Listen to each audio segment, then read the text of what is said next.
El Piritoño de Malgrat de Mar es va proclamar per primer cop a la seva història campió de la Catalunya Cup. 10 hores, 578 jocs i 29 partits abans, amb la reunió de capitans, es va donar inici a la 10a edició de la Catalunya Cup, una competició on van participar 13 equips amb un total de 14 línies de tir instal·lades al Palau Firal d'Olot.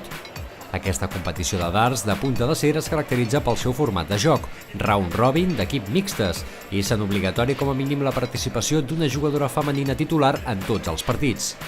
La primera fase de la competició es va disputar en format lligueta amb 2 grups de 4 equips i un de 5, on cada partit es jugava tots contra tots, al millor de 25 jocs, al 501 double out. A la segona fase de la competició, els equips van quedar emparellats, els primers de grups com a cap de sèrie amb els segons i els 2 millors tercers en un quadrant a cau directe. La finalitat de la Catalunya Cup és, a més de la purament esportiva, permetre als clubs provar futurs fitxatges per incrementar les seves plantilles. Per això, la competició ha canviat de dates i ha deixat de celebrar-se al final de la Lliga Catalana per passar al final de la primera volta, per permetre les darreres incorporacions als clubs.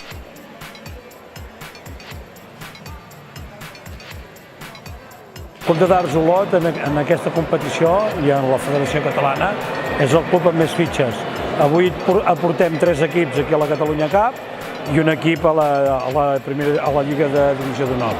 Nosaltres, els dardos, és un esport al qual sempre hem jugat molt.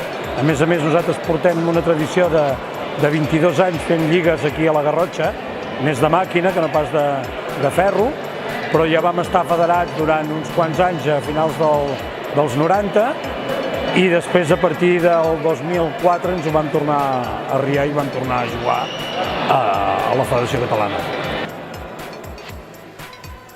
Un any més es van superar de llarg el centenar d'esportistes participants arribats d'arreu de Catalunya, on els garrotxins van ser els més participatius amb 3 equips.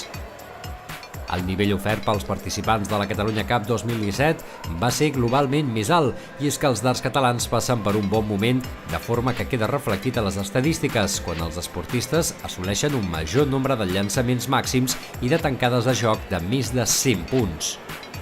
A la final van arribar el Piritoño i a l'Aigües Toses, amb un resultat final de 13-12 per l'equip de Malgrat de Mar.